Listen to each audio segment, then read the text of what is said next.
Good evening. This is Math 2414, Calculus 2. It's February 28th. I want to make a few announcements to start off the day today. Homework is due on Sunday, March the 4th, like every typical Sunday. Part of that homework will be from L'Hopital's rule, and I want to remind you that the material on L'Hopital's rule, which we covered in lecture on Monday, can be found on the Google site, on my Google site for the course, at the very bottom under syllabi and other documents. And so that whole section on L'Hopital's rule is sitting there. The homework problems are there, and also attached at the end are the answers to all the odd problems from the homework as well. There's plenty of practice problems on L'Hopital's rule, and I've given you a couple of those to turn in for me on Sunday. So see the end of the lecture on Monday to find out what I assigned. The exam 2, gradually starting to think about exam 2. Still got a little ways away before that window opens. It'll be opening 3 weeks from tomorrow, March the 22nd. But since spring break is in the middle of that time period, the review will go up well before the exam testing window. So the exam 2 review should be posted next week, certainly by the end of next week. And that'll give you a good chance to look at the review over spring break if you so choose to do that. Okay, today we are going to finish up the chapter on integration. We've been talking about techniques of integration so far. All right, that's what the course or the chapter has been all about. What we frequently refer to as techniques of integration, right? Different methods for evaluating different kinds of integrals. So we've talked about integration by parts,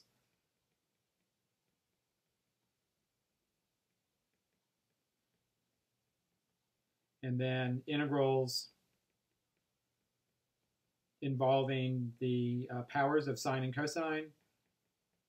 So integrals involving powers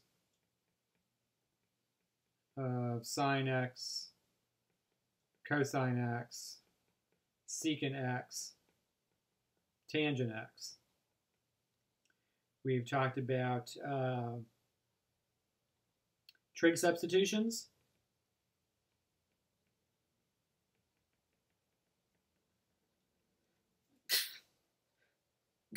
Excuse me. Talked about trig substitutions and partial fraction decompositions. And so that's been the bulk of the chapter so far. Now there is some material in the unit that we're not going to cover that's in the textbook. So there's some material in there on using tables of integrals to evaluate integrals. There's also some material on numerical integration that we're not going to cover. It's not really a part of Calculus 2 necessarily. Not nearly as important as these techniques here. And then we've talked about L'Hopital's rule. We took a little bit of a detour to talk about L'Hopital's rule in evaluating indeterminate limits of indeterminate forms, or limits that yield indeterminate forms. And so finally we're going to finish this, and the reason why we talked about L'Hopital's rule is we're going to finish this discussion of techniques of integration by looking at improper integrals. We're going to talk about what an improper integral is and how to evaluate an improper integral. Also, how to tell the difference between an improper integral and an ordinary proper integral, or just an ordinary integral. All right, so now improper integrals. By the way, nothing improper about them. There's nothing wrong with an improper integral. It's just that something happens with an improper integral that doesn't happen with an ordinary integral, and that you need to be aware of, that causes you to have to evaluate the integral in a different way.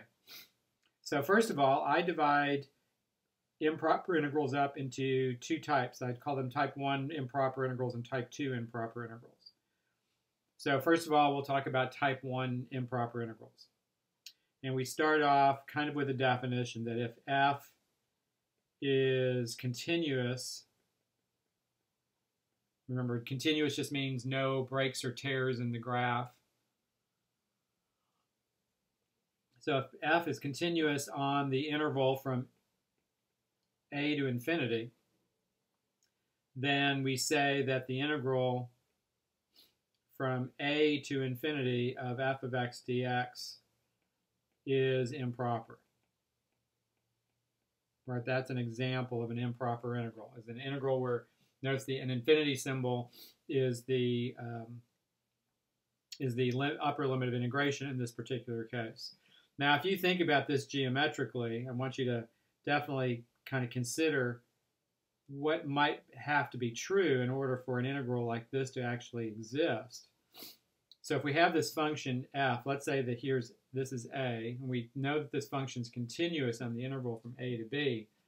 I want you to think about the fact that a function like this really couldn't have a integral that would make any sense, right? That this integral would clearly not exist at all, because this region is clearly infinite, right? Because this, as you go off to infinity like this, that region just gets bigger and bigger and bigger. And not only does it just get bigger and bigger, it just gets bigger without bound. So pretty clear cut that that one wouldn't exist. But if you think about this, an integral of a function that was shaped like this, well, that may or may not be something that we can decide just by looking at the picture here. If this was the function f, right, now we're talking about this region. And what I want you to notice here is that as we move out the x-axis, as we add little chunks to this area, right? So like if you add a little chunk right here, and we add a little chunk right here that's the same width, notice the area of those little chunks gets smaller and smaller and smaller. So we're adding on pieces every time, and the area is certainly getting bigger and bigger as we move off to infinity. However, the little chunks that we're adding on are getting smaller and smaller and smaller. So it's possible that an integral like this, where the graph is shaped like this, might actually exist. And that's what we're talking about with improper integrals, is when does the shape of the graph yield a region that, even though it's infinite, has an actual finite area. It seems very counterintuitive, but actually we're going to prove with calculus that it actually can happen. Let's see, back off there real quick. So the next, now this is not the only way to get a type 1 improper integral. If f is continuous on the interval from negative infinity to b, like that, then this integral, the integral from negative infinity to b of f of x dx, is improper. Right, that's another way to get a improper integral, is to have the lower limit of integration be in infinity.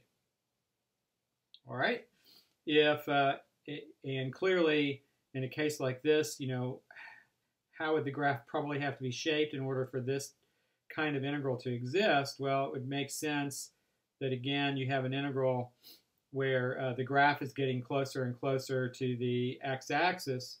And so these little chunks, if this was b right here, right, we're talking about the area underneath this curve in this region like this. And as you move off to negative infinity, right, what's happening? These little chunks are getting smaller and smaller as you move off to the left. And so we think that there's a possibility, at least, that an integral like that might have a chance of existing. All right, still not the only way that you can have an improper integral. If f is continuous on the real number line from negative infinity to infinity, then the integral from negative infinity to infinity of f of x dx is improper, right? So if you have infinities on both limits of integration, you have what we call an improper integral. All right, and then so then what we're going to do now is we're going to actually look at how to evaluate, and by the way, a graph for a region like this where you have some hope that maybe an integral like this might actually exist, would be a curve like this, that it has a horizontal asymptote on the x-axis. And what's true, that as we move off to the right and move off to the left, that little chunk that we're adding on is getting smaller and smaller as you move off in both directions. And so maybe an integral like that possibly could exist. All right, so now to evaluate an improper integral, this is what we're going to do. So we're going to take the very first one I wrote, the integral from a to infinity of f of x dx. And what we're going to do is we're going to rewrite this as a limit. And we're going to take the limit of this integral. See, as long as the infinity symbols are on the limits of integration, I'm not going to be able to evaluate this integral. It's not a definite integral because I don't have constants in the limits of integration, right?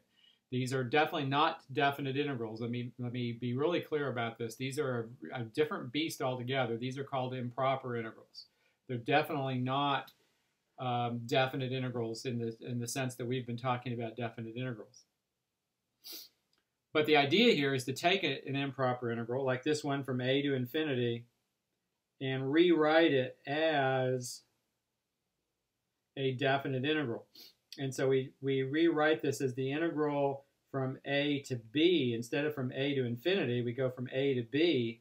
And then what we do is we take the limit as b goes to infinity. And that would be the way we would evaluate that first integral up there. Is we'd rewrite it as a limit statement, and we'd let the upper limit increase without bound. So what's going to happen here is that we'll end up with a limit, and you can kind of see why maybe we would use L'Hopital's rule or have to look at L'Hopital's rule, is because sometimes these kinds of limits yield indeterminate forms. And when they yield indeterminate forms, then we're going to have to rely on L'Hopital's rule to evaluate the improper integral. So what we do is we take the improper integral, and so I took the very first example here, and we rewrite it as the limit of a ordinary definite integral, right, from a to b. So notice no limits of integration that are infinities anymore. And what happens is this, or the terminology is this: if this limit exists, we say the integral converges.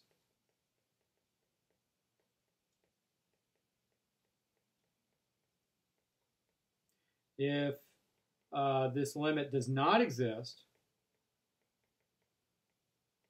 right, does not exist, most commonly it does not exist because you get either positive or negative infinity as the answer. But if the limit does not exist, we say the limit diverges.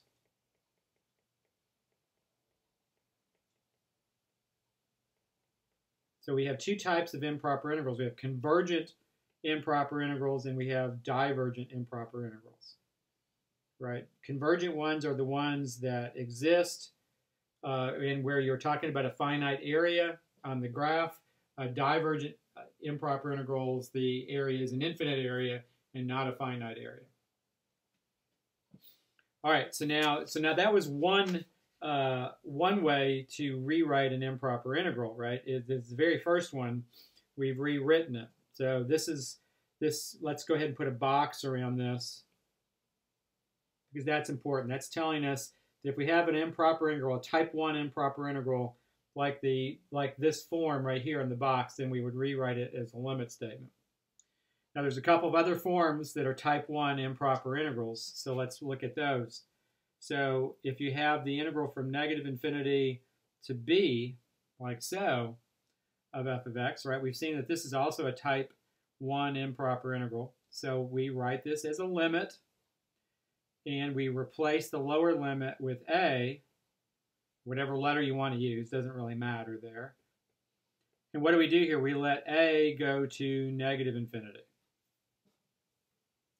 And so that would be the way we'd write that one. All right, and then we'll put a box around that one. Finally, the third type of type 1 improper integrals goes from negative infinity to infinity of f of x dx. And so what you do here is you rewrite these and you split them up. Now you typically split them up at 0, but there is absolutely no reason why you have to do that. You can split it up really at any real number. would be okay. So you split it up and rewrite it as two separate improper integrals, and then you rewrite both of those just the way we've done before.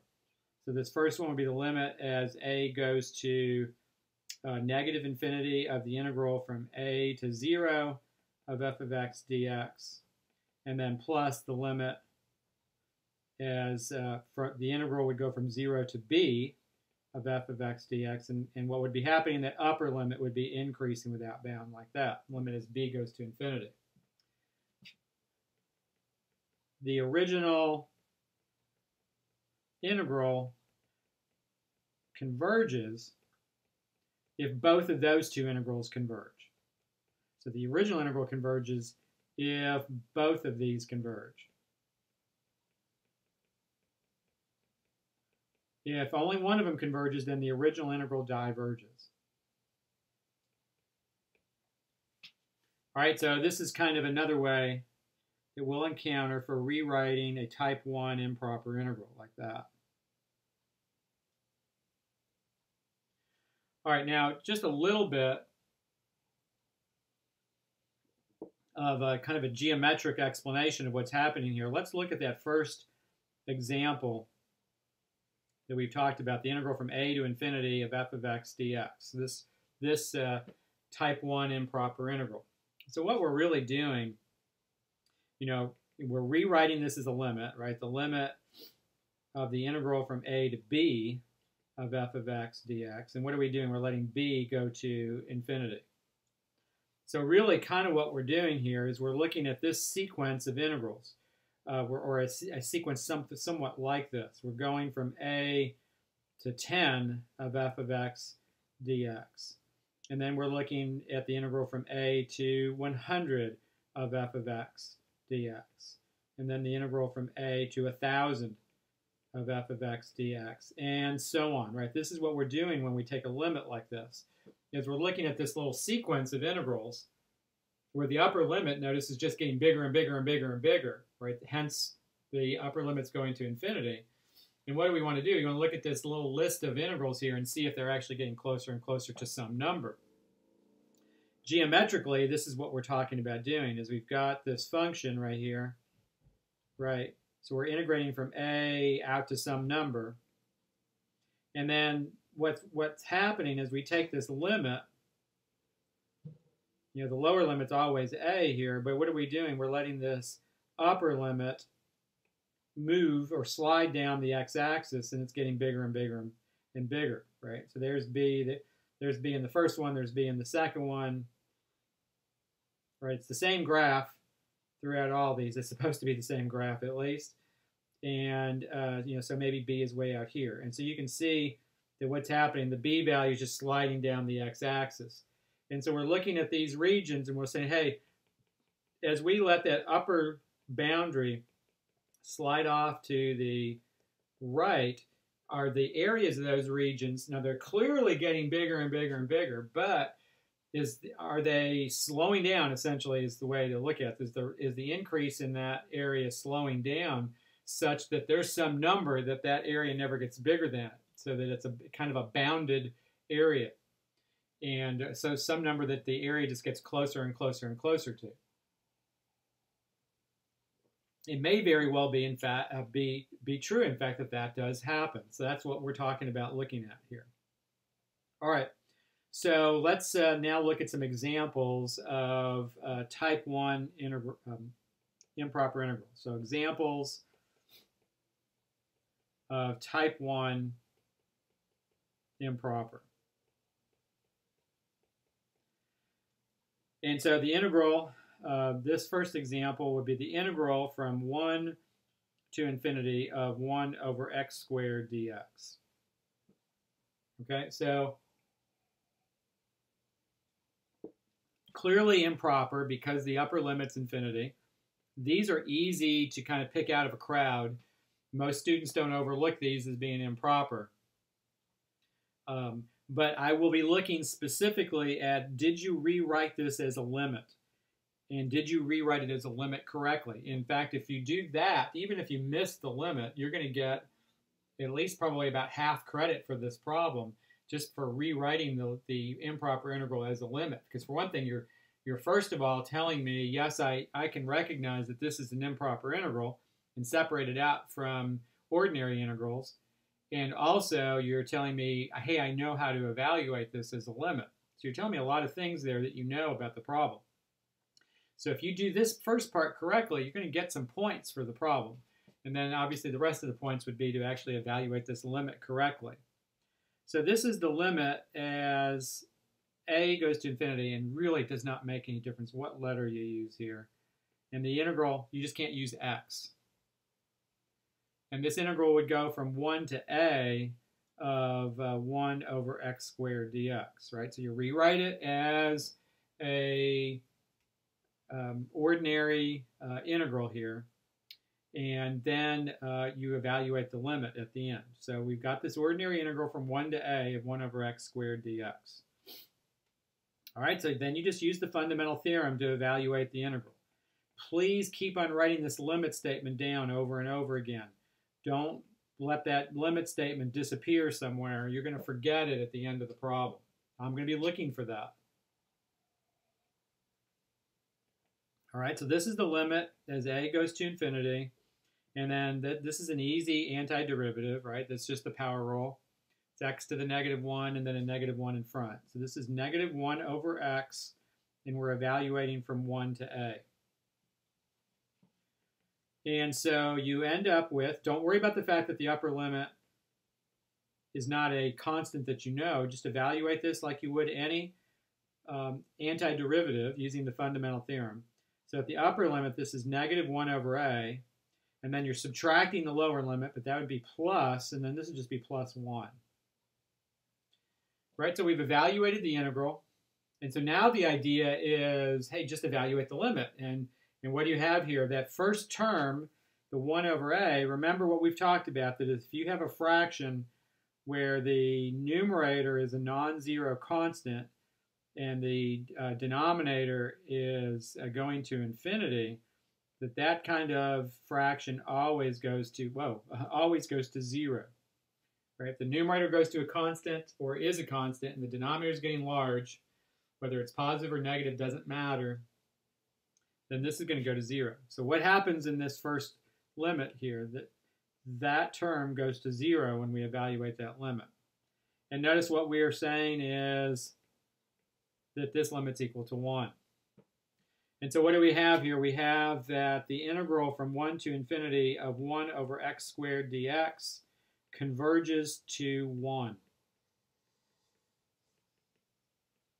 So what that implies is if you look at the graph of 1 over x squared, now 1 over x squared goes through 1, 1, and then 2, 1/4, and it, at x equals 3, it's 1/9. This approaches the x-axis pretty darn fast. Right, here's the graph of 1 over x squared. And what we are looking at in this problem is we're looking at the area of that region right there. And we're saying that even though that area is that region is an infinite region, we're saying that the area of that region is exactly 1 unit. Because what would happen is if we go out to 10 or to 20 or to 100 as the upper limit of integration, that these integrals are going to get closer and closer to 1 when we evaluate them. So we could actually do that and go through and evaluate each one of these. We're not going to do that, but we could. And what we would find is that these integrals are getting closer and closer to 1. They are approaching 1. How close do they get to 1? As close as you want them to get. Right? Because how big can you make that upper limit of integration? Well, you can make that upper limit of integration as big as you want. And it doesn't, what's going to happen is this sequence of integrals is just going to get closer and closer to 1. And so we say that that area is actually equal to 1. Okay, so that's a good start to dealing with improper integrals. So let's look at this next problem. And so let's see. The The next problem is going to be, hold on real quick here. Let's say we have the integral from, see, here's our example here. The integral is the integral from 0 to infinity of x e to the negative 4x dx. All right, clearly a type 1 improper integral. And as x gets to be larger and larger and larger, what's going to happen here? The x itself, that factor, gets bigger and bigger, but e to the negative 4x, as x is getting larger, that gets closer and closer to 0. This graph actually does approach the x-axis, because e to the negative 4x goes to 0 way faster than x gets bigger and bigger and bigger. All right, so what are we going to do? We're going to actually see if this limit, or if this region has a finite area. So what we're going to do is we are going to rewrite this integral as the limit as a goes to infinity of the integral from 0 to a of x e to the negative 4x dx. All right, so we've rewritten it as a limit of this ordinary integral. Now, to evaluate that integral, that's a multiplication problem, and that's actually an integration by parts problem. And if you recall, when you have an x as a factor like that in an exponential, our little table format for integration by parts is a really quick way of writing this out, where you differentiate x until you get to 0, and then you integrate e to the negative 4x. Now be careful, that's negative 1/4 e to the negative 4x, and then positive 1/16 e to the negative 4x, right? Every time you integrate there, you get another negative 1/4 in front there. All right, so we rewrite this, and be careful, don't let that limit statement disappear, right? This is the limit as a goes to infinity. And then I'm ready to write out the antiderivative from my little table there. And so this would be negative 1/4 x e to the negative 4x. That would be the first diagonal. And then minus the second diagonal, which would be minus 1/16 e to the negative 4x. And that is going to go from 0 to a.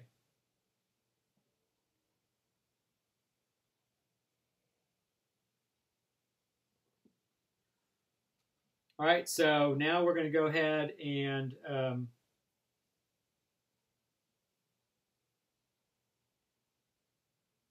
evaluate that. So at the upper limit, we get the limit as a goes to infinity. You're putting an a in every place you see an x, so this would be negative 1/4 a e to the negative 4a power. And then minus 1/16 e to the negative 4a power. And then that would be minus the lower limit. In the lower limit, you're putting 0 in for each term. So the first term is going to be 0 because of the x. But the second term is going to be negative 1/16 because you're going to have an e to the 0 there. And so that's minus 1/16 right there. And so we end up with this limit. The limit as a goes to infinity of that constant at the very end is a positive 1/16. And then you have minus 1/4 a e to the negative 4a. And then minus 1/16 e to the negative 4a.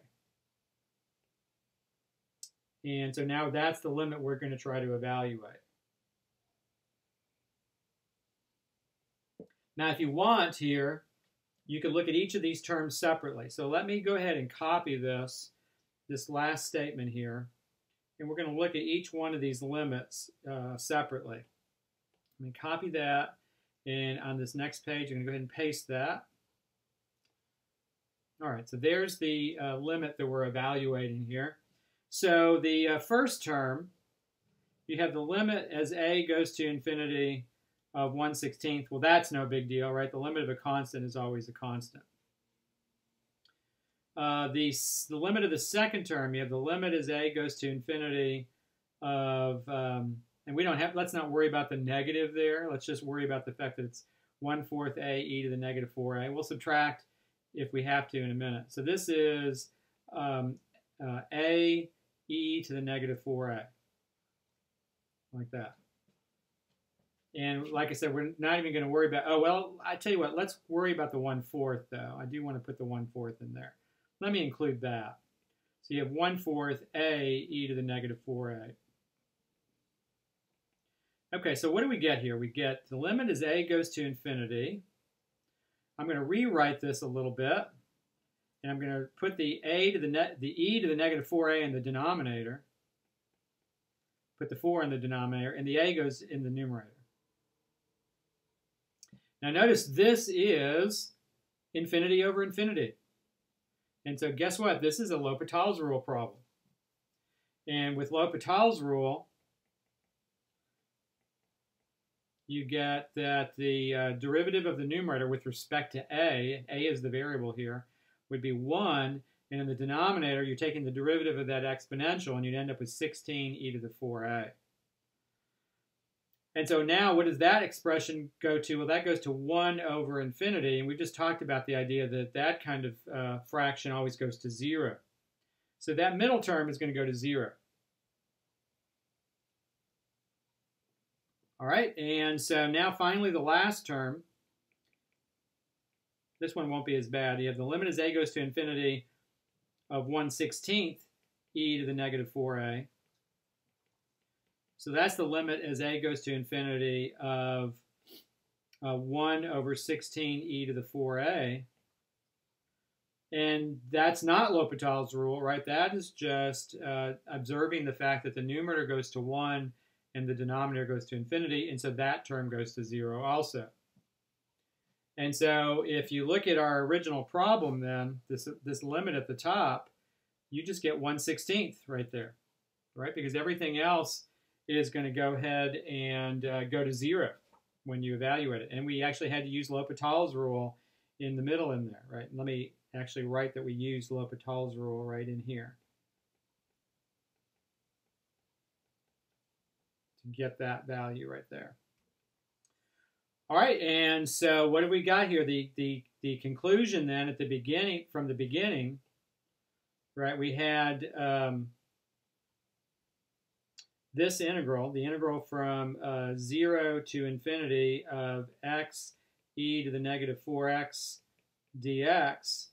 This integral converges to 1/16.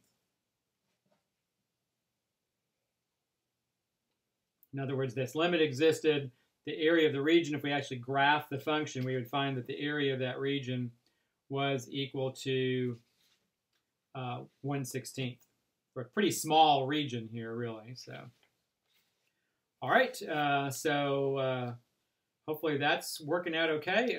Let's go ahead and look at a volume problem, actually.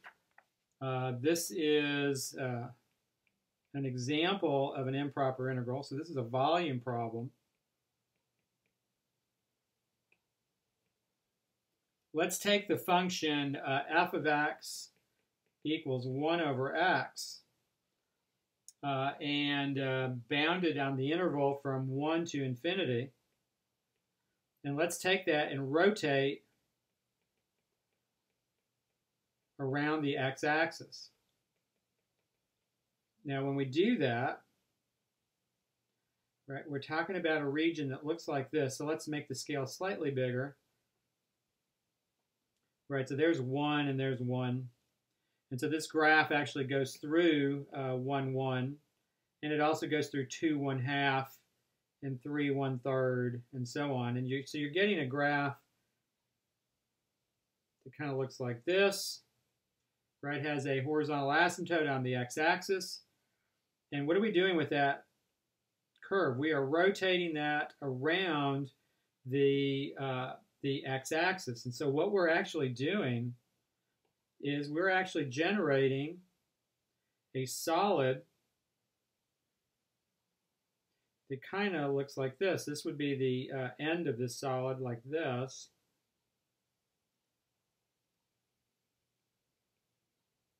right? But the weird thing about this graph or this solid is it doesn't have an end to it. This is an infinite solid, and the region, the solid continues on like this forever. It's a really strange idea here, and the idea is, does that volume of that solid, is it finite, right? So that's the question. Is this volume finite? This shape, by the way, this solid is sometimes called Gabriel's horn. That's a kind of a historic graph. It's kind of like in soccer, I think, what is it, a vuvuzela or something like that, that kind of a horn. This is the same kind of horn, except this horn is infinitely long. And so it's a crazy kind of horn. And so the question is the volume for this solid finite?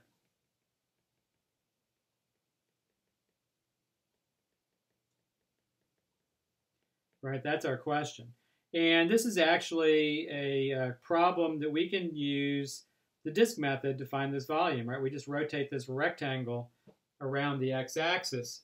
And so we can use the disk method to write down the integral. And the integral would be the integral from 1 to infinity. And remember, the disk method, the general form is pi r squared. So this would be pi r squared dx.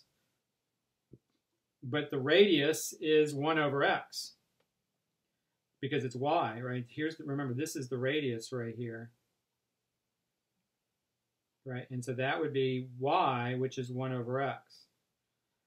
So this integral becomes the integral from 1 to infinity of pi times 1 over x, quantity squared dx, or pi times the integral from 1 to infinity of 1 over x squared dx.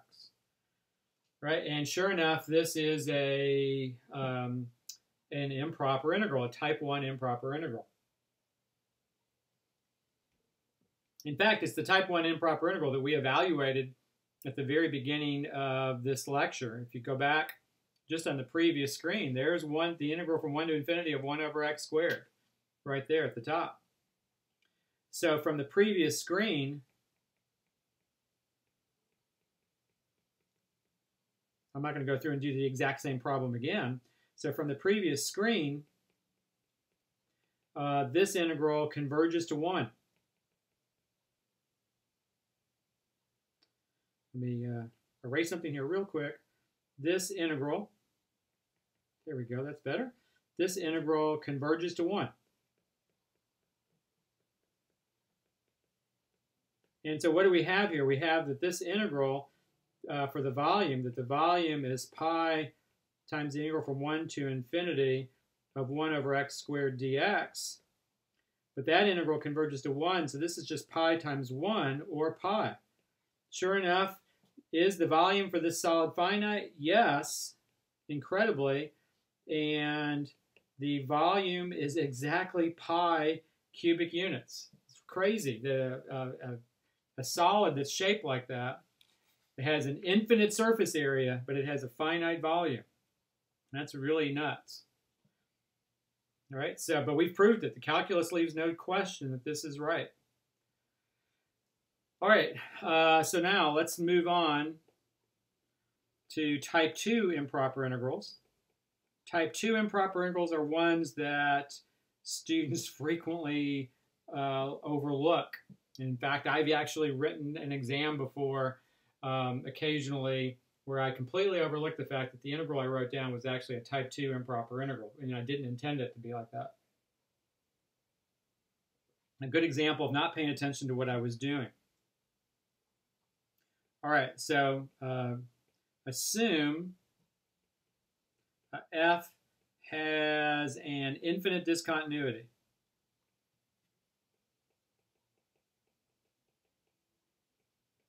Somewhere. And let's say that it has an infinite discontinuity at x equals c. And so in terms of the graph, remember that means that there's a vertical asymptote at x equals c. And let's say that c is inside the open interval from a to b. So you've got this open interval around a to b. Let's say that the function is continuous everywhere else in a to b. So f is continuous at all x in the interval from a to b, except at x equals c.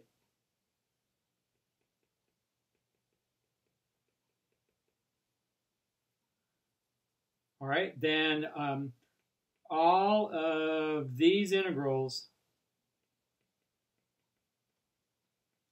that I'm about to write down are improper. So the integral, remember, you have an infinite discontinuity at c. You have an open interval around c there where the function's defined in that open interval, right? And so you have the integral from c to b of f of x dx is improper. So notice the infinite discontinuity is the lower limit of integration. The integral from a to c of f of x dx is an improper integral. Right now, the infinite discontinuity is the upper limit of integration. And then finally, the integral from a to b of f of x dx is improper as well. And there, the infinite discontinuity is between the two limits of integration. Right? All of these are what we call type 2 improper integrals. Easy to overlook because you don't see infinities stuck in there at any of the limits of integration. So you have to be careful that if you have a function that has a discontinuity, you have to make sure that that discontinuity does not land at one of the limits of integration or between the two limits of integration. Really, really, really easy to overlook that. All right, so I do want to point out, if we look at this graphically, this graph, it will maybe help us to write a little bit, to look at what we're about to write down. So here is the infinite discontinuity at c. And let's just pretend that this graph looks like this. It doesn't have to look like this at all, but let's say that it has vertical asymptotes on both sides. It has to have a vertical asymptote at least on one side here, depending on the function, but remember it has an infinite discontinuity at x equals c. And so let's say that this is a and this is b right here. All right, so the first integral is from c to b. And so the first integral, here's c right here. And so what you do is you pick some letter like t, let's say, right in there. And you let t get closer and closer to c from the right side of t. And so what we do is we replace the lower limit c with, whoops, and I've got to put a limit statement in there too. I kind of forgot to leave space for that. This is a limit, there you go. And this is the integral.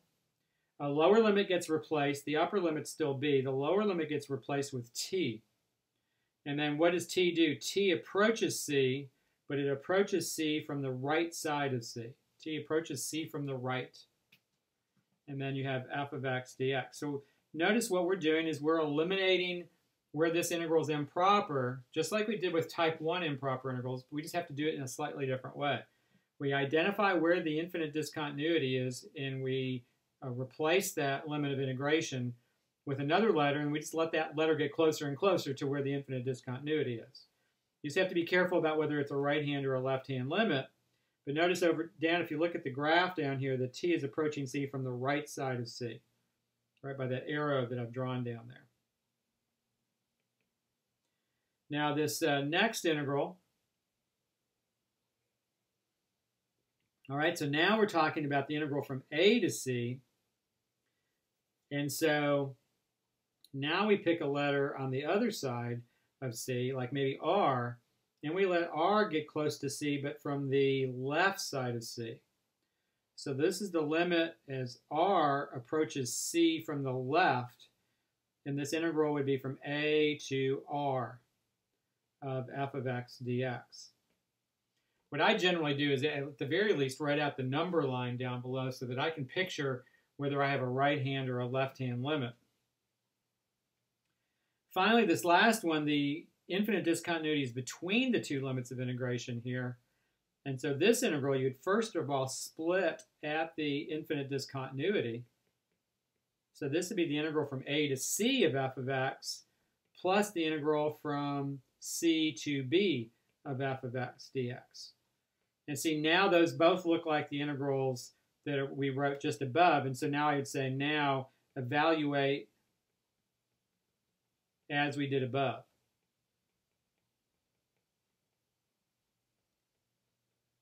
And just like we saw with type 1 integrals, if the limit exists,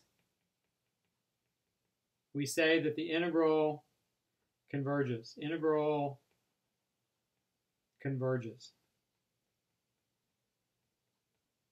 If the limit does not exist, we say that the integral diverges.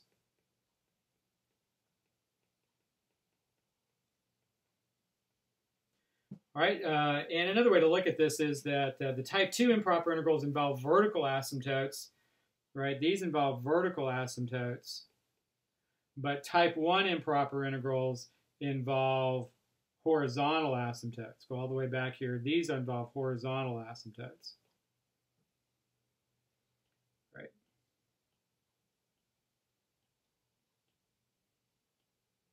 All right, so now let's look at some examples of some type 2 improper integrals. First of all, let's talk about a little bit more about how we identify these. So let's say we have this function, f of x equals 1 over x minus 3. So 1 over x minus 3, that graph has a vertical asymptote at x equals 3. So it has an infinite discontinuity at x equals 3.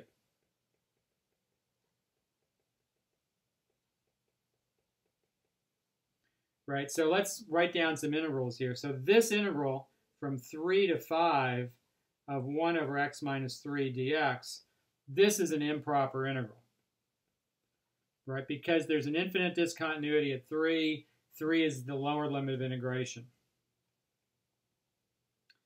This integral, let's say the integral from, not from 3 to 5, let's say from 2 to 3 of 1 over x minus 3, this one is improper. Right, now the infinite discontinuity is at the upper limit of integration.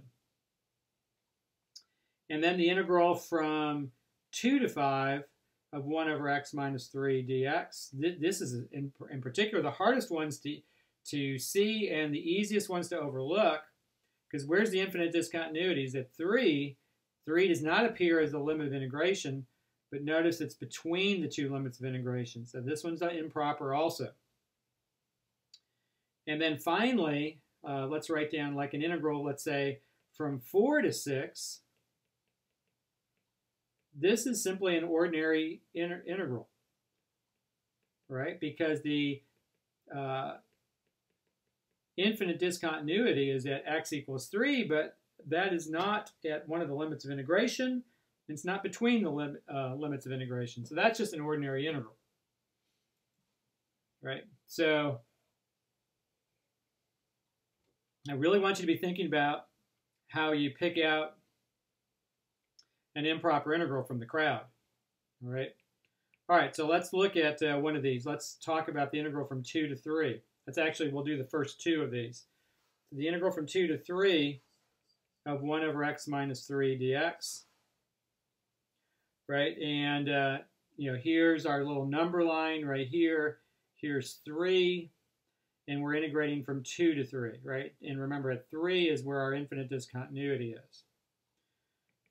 So what are we going to do? We're going to take a t value between 2 and 3 like that. And so we're going to put that as the upper limit of integration. So we're going to integrate from 2 to t. We're going to let t get close to 3. And if you look at the picture, t would be approaching 3 from the left side of 3. So it means a little bit smaller than 3. And this would be 1 over x minus 3 dx. Now that's not a hard integral to evaluate at all because the antiderivative is easy, first of all. So this is the limit as t goes to 3 from the left, and this would be the natural log of x minus 3. That's the antiderivative, and we'd evaluate that from 2 to t. And so that would give us the limit as t goes to 3 from the left. The upper limit would be the natural log of t minus 3. And that'd be minus the lower limit. And at the lower limit, you have 2 there. And so that would be the natural log of 2 minus 3.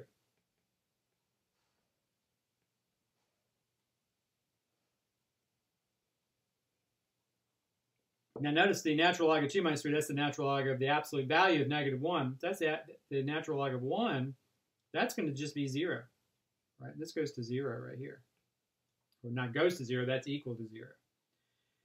And so we are now left with the limit as t approaches 3 from the left of the natural log of the absolute value of t minus 3. All right, so now as t approaches 3 from the left, right, that means a little bit smaller than 3. But what I want you to see here is that as t goes to 3 from the left, the absolute value of t minus 3 is gradually getting closer and closer to 0. The number inside the absolute values is negative, but that doesn't really matter because it's an absolute value. And so it's a positive number ultimately, but it's getting closer and closer to 0. So think about what the graph of the natural log function looks like. Let me draw this off to the side here. Remember that the natural log graph, y equals natural log x, looks like this. And look what the graph is doing as x gets closer and closer to 0. As x gets closer and closer to 0, this graph is shooting down here, down the y-axis, and it's going to negative infinity. And so what do we see here is that this limit is actually equal to negative infinity.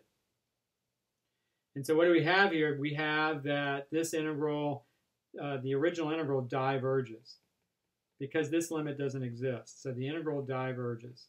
That means that that region, if we looked at this graph that of 1 over x minus 3, that region is actually an infinite region. It doesn't get closer and closer to some value. The closer and closer you get to the vertical asymptote, it's actually legitimately an infinite region. It doesn't have a finite area. All right, so there's our first example of a type 2 improper integral. Next example I want to look at. Let's look at the example or the integral from 0 to 8 of 3 over the square root of 8 minus x dx. Now this integral is a type 2 improper integral. Why? So it's type 2 improper, and the reason why is the function has a vertical asymptote or an infinite discontinuity at x equals 8, and 8 is the upper limit of integration. And so this is definitely going to be a type 2 improper integral. All right, so what are we going to do here? We're going to draw our little number line out so we can draw this limit out correctly. We're going from 0 to 8, right? You've got some vertical asymptote here. And so what's going to happen, we're going to take a t value right here, and we're going to get closer and closer to 8 from the left side of 8. So t is going to approach 8 from the left. So this integral, writing it out as a limit, would be the limit as t approaches 8 from the left side of 8. And this would be the integral from 0 to, right here, 0. So we're integrating from 0 out to t, and then we're just letting t get closer and closer to 8. So this would be the integral from 0 to t of 3 over, and I'm going to write this as 8 minus x to the 1/2 dx.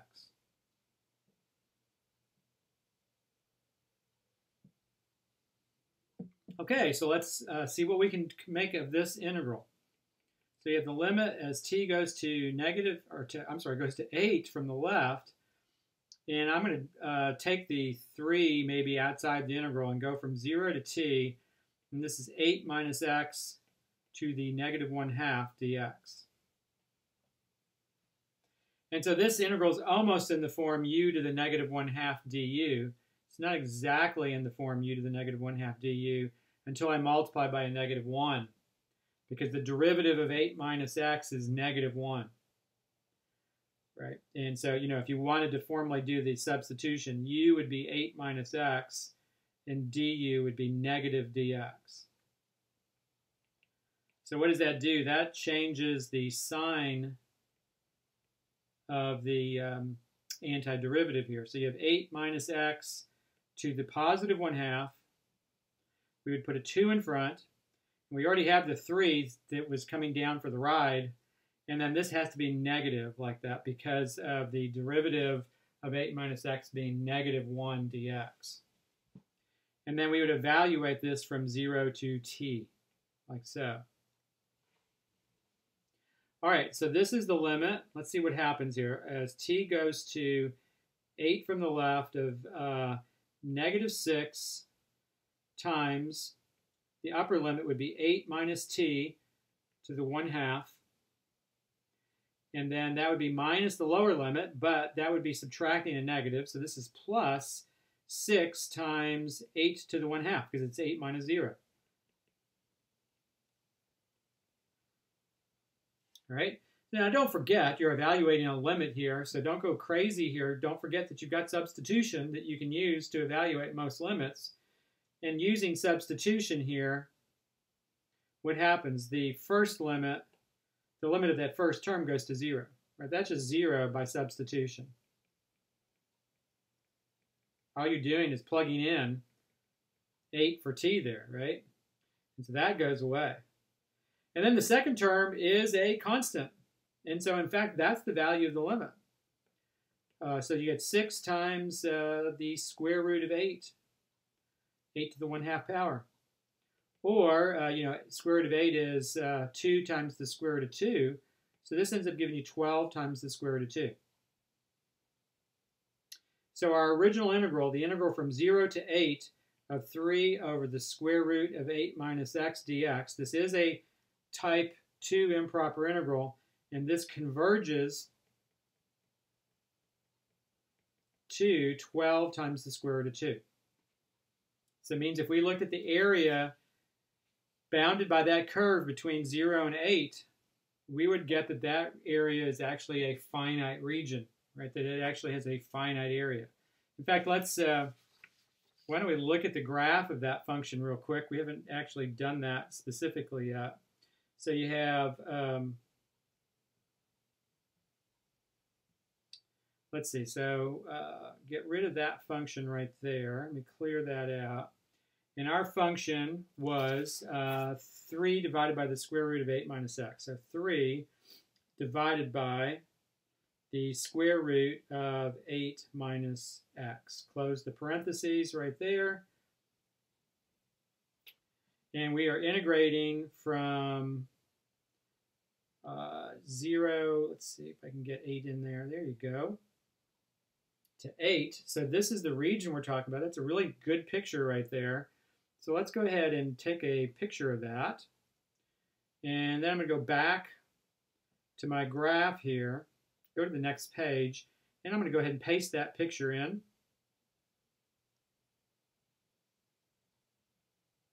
Make this a little bit smaller so it doesn't take up quite so much room.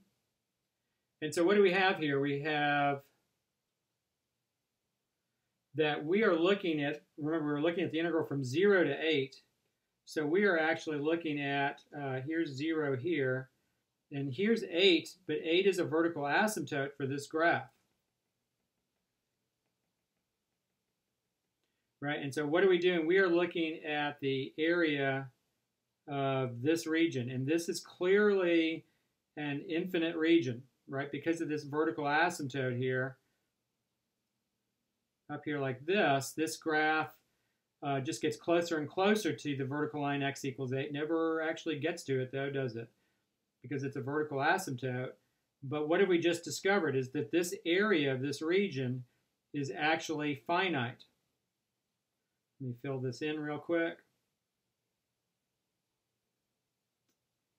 There we go.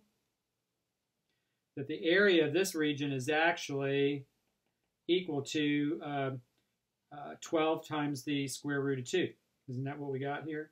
Yeah, 12 times the square root of 2. That's right. Square units. So it's an infinite region, but it has a finite area. So it's an infinite region.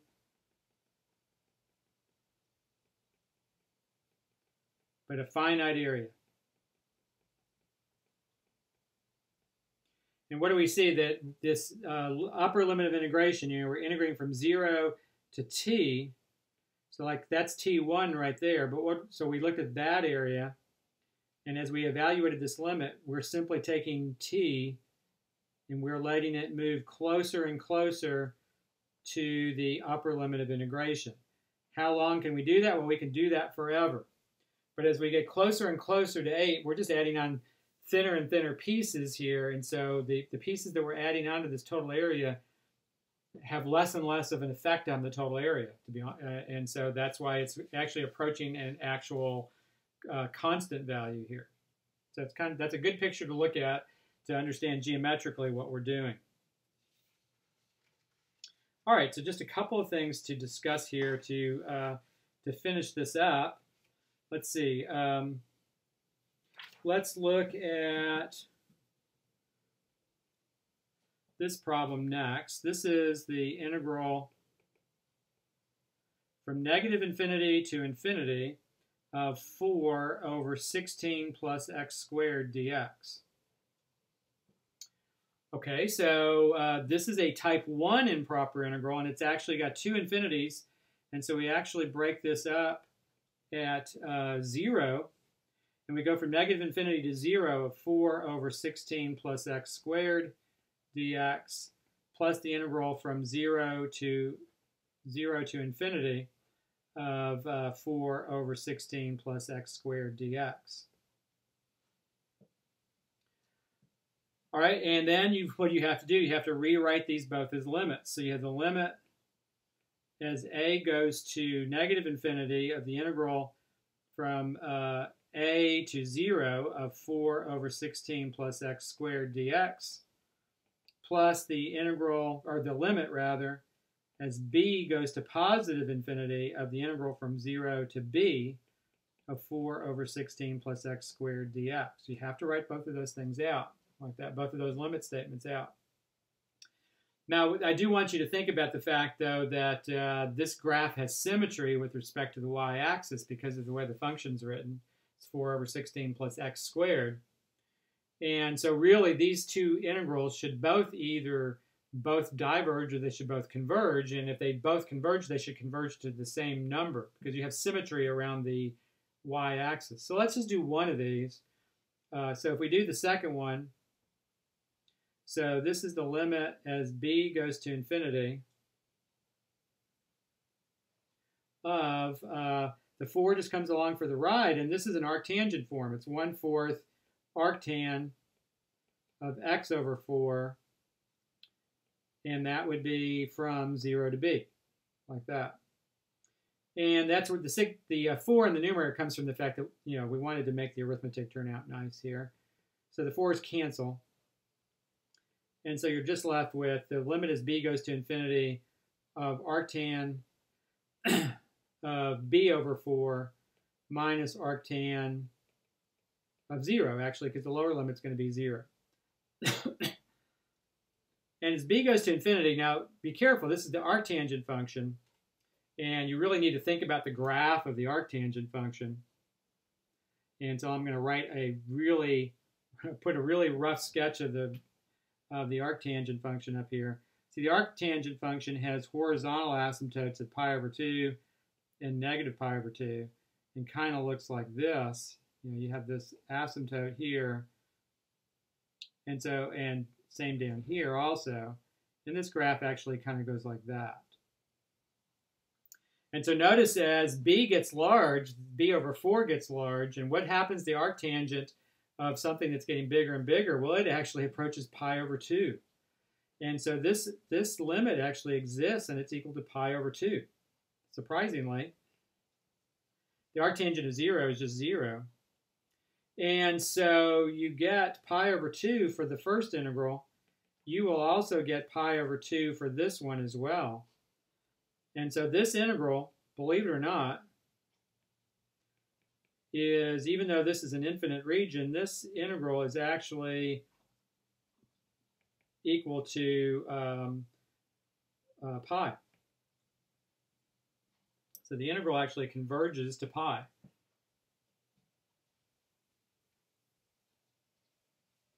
Right? And so now don't look at the graph at the top. That's not the graph that we're sketching here, right? We're sketching, the function we're looking at is 4 over 16 plus x squared. This is just the graph of the arctangent function. That is not what we were looking at in the integral. So be careful here. The graph of 4 over 16 plus x squared, 4 over 16 plus x squared, actually kind of looks something like this. It doesn't get very high. In fact, it has a peak on it like this and it looks like this. That peak, by the way, is at the number 1/4. And so it's really not, it's an exaggerated peak that I've got right there. And so what do we just find here? We just found that the area of this region is pi over 2. And so the area of the other region, the symmetric region over here, is also got to be pi over 2. Right, that's what we just found. All right, so that's an interesting result, I think. All right, let's see. We are close to finishing up now. Let's look at one more integral here. I want to look at one more example. The more examples you see here, the better. Even if you're not watching all of these examples, if you just watch some of them. Of course, if you watch some of them, you're not hearing this little conversation I'm having with you, but that's just the risk I've run, I guess. So this is the integral from 0 to 1 of x ln x. And this one is improper because y equals ln x has an infinite discontinuity at x equals 0.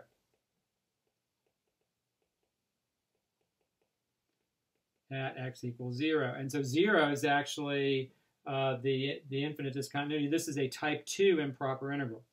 Type 2. There's a vertical asymptote at x equals 0 because of the logarithm. And so we would rewrite this as the limit. By the way, if you want to, you could rewrite this, or not rewrite this, but just look at this on a little number line / axis here. Here's our vertical asymptote at 0. And so we're going from 0 to 1. Here's 1 out here. So what are we going to do? We're going to put a t value here, and we're going to let t get closer and closer to 0, but from the right side of 0. So this is the limit as t goes to 0 from the right of the integral from t to 1 of x ln x dx. All right, now this integral is actually an integration by parts problem.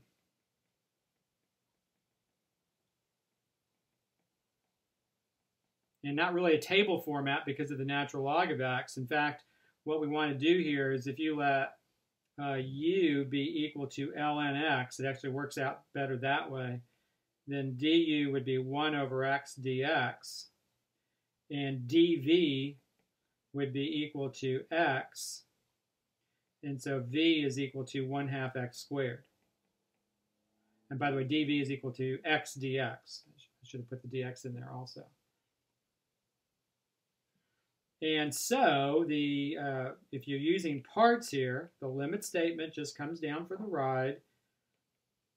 And this would be the limit as t goes to 0 from the right of uv. So this would be 1/2 x squared natural log of x. This would go from t to 1 minus the integral of v du. And notice this does work out nice. There's a 1/2 there. And then the x's just cancel out. The x squared and the x cancel out, and you're just left with x dx. And this would go from t to 1, like that. So I wait to evaluate this until I can evaluate everything.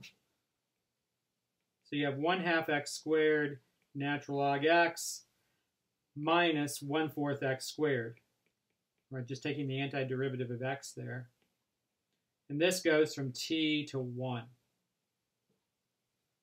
All right, so you have to be really careful when you evaluate this limit.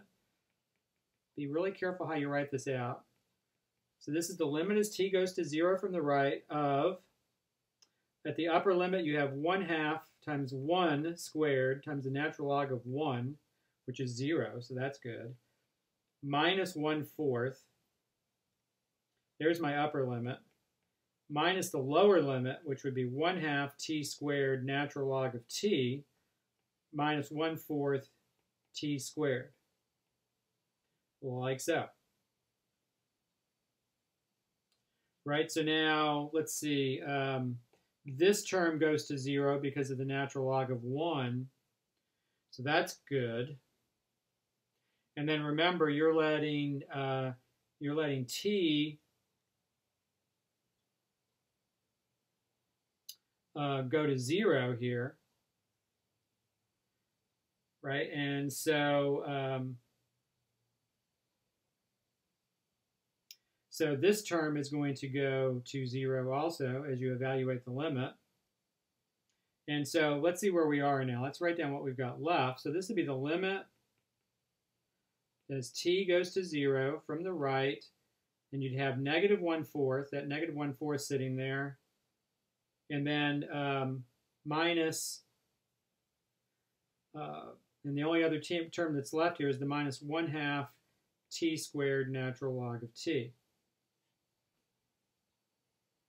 Now, what's happening as t goes to infinity there is on that limit. Now, this is going to be a kind of surprising result, but let's look at the limit. I'm going to do this in green over here so I can keep it on the same page. We're looking at the limit as t approaches 0 from the right of 1/2. Well, let's just write t squared natural log of t. We don't even need to worry about the 1/2 because it's just a constant. So let's just do t squared natural log of t. Now that's actually 0 times negative infinity, and that's indeterminate. And so what you would want to do is see if you could rewrite this as something where you could use L'Hopital's rule. So you write this as the limit as t goes to 0 from the right of the natural log of t over 1 over t squared, like that. And that actually goes to negative infinity over infinity, and that is a L'Hopital's rule problem, believe it or not. And so keeping on with the green here, this is the limit as t goes to 0 from the right. You're taking the derivative. So in the denominator, this is negative 1 over t cubed. Sorry, it's not negative 1 over t cubed. That's t to the negative 2. The derivative there would be negative 2 t to the negative 3. So this is negative 2 over t cubed. And in the numerator, this is just 1 over t. Wow, this is quite a bit more involved than maybe you would have expected. So this is the limit as t goes to 0 from the right of t cubed over negative 2t. And so believe it or not, the t's cancel out. And so you're just left with the limit as t goes to 0 from the right of t squared over negative 2. And that's 0, believe it or not. And so that term goes to 0, so that over in my limit then, this is just negative 1/4 minus 0, because the limit of this term is equal to 0. So this work right here has to do with that limit right there. And so we get negative 1/4 is the answer, and so the integral actually converges to negative 1/4.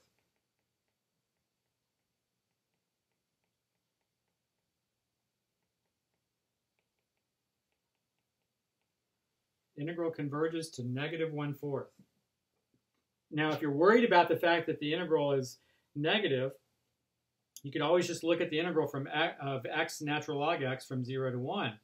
And just look at the graph of that. And if you look at x natural log of x from 0 to 1, so x ln x, close the parentheses there, from 0 to 1, notice, look at that graph.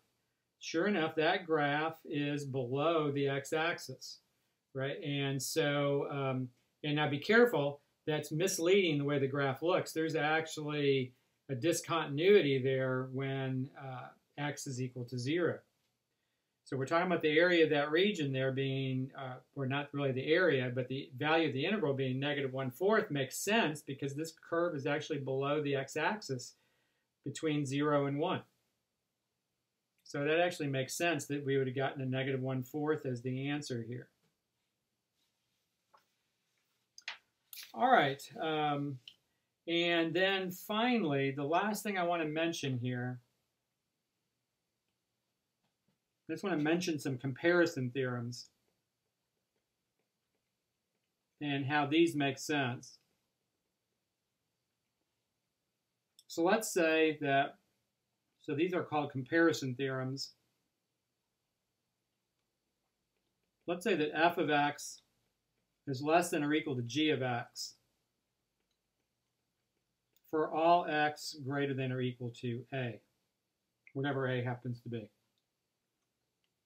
Then what you have here is this, that if sometimes a improper integral is hard to evaluate, but you can compare it to an easier improper integral.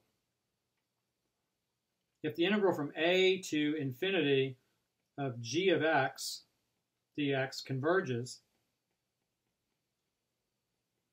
now look, f of x is less than g of x.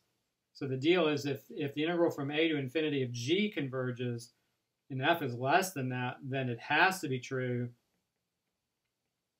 that the integral from a to infinity of f of x dx converges also.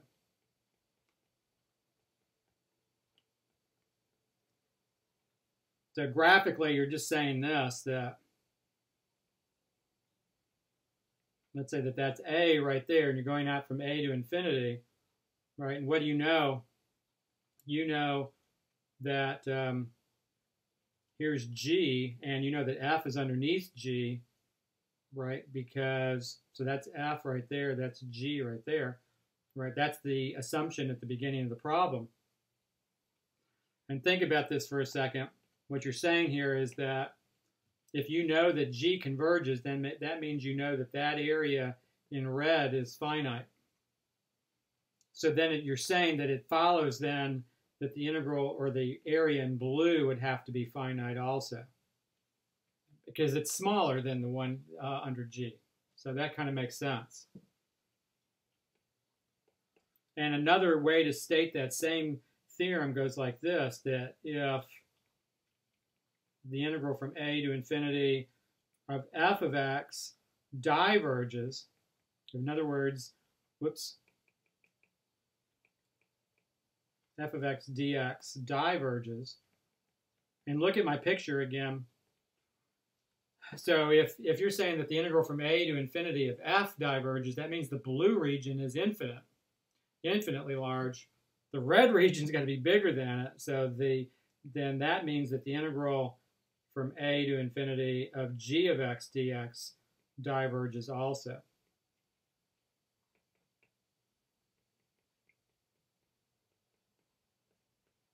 And the picture really, I think, kind of brings that home, that that would have to be true. All right? So as an example, you could look at this. This is an integral that's hard to evaluate, is the integral from 1 to infinity of 1 over x e to the x dx. This is a hard improper integral to evaluate.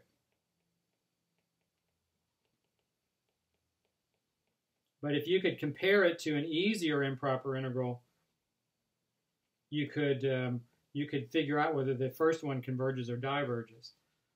And the easy one to compare it to is just 1 over e to the x dx. In other words, just e to the negative x. This is an easy improper integral to evaluate. And the deal is, you know, it has to be true that 1 over x e to the x has to be less than 1 over e to the x. I would want you to kind of think about why that would have to be true.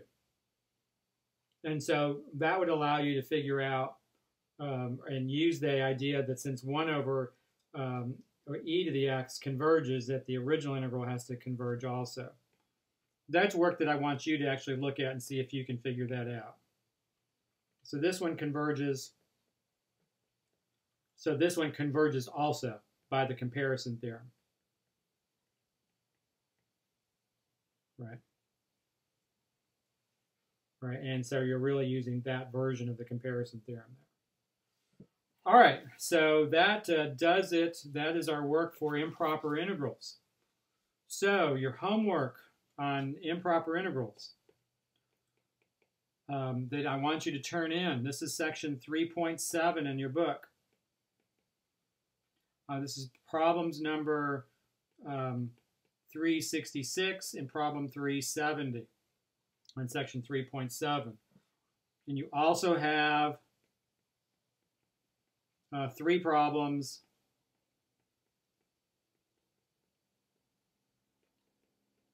from the L'Hopital's rule section. And remember, that textbook section is available on my Google site on syllabi and other documents. So you also have 3 problems from L'Hopital's rule due as well. So you have 5 problems altogether. You will find that these are not going to take you long to get through. That should be a relatively easy assignment to do those 5 problems. 2 from 3.7 and 3 from L'Hopital's rule. All right, so that does it for the evening. Thank you very much. Don't hesitate to come by my online office for help. I have several times over the next 3 or 4 days where I'll be online. So please don't hesitate to come by for help or send me an email. Don't forget the homework is due on Sunday. Have a great evening. Have a good weekend.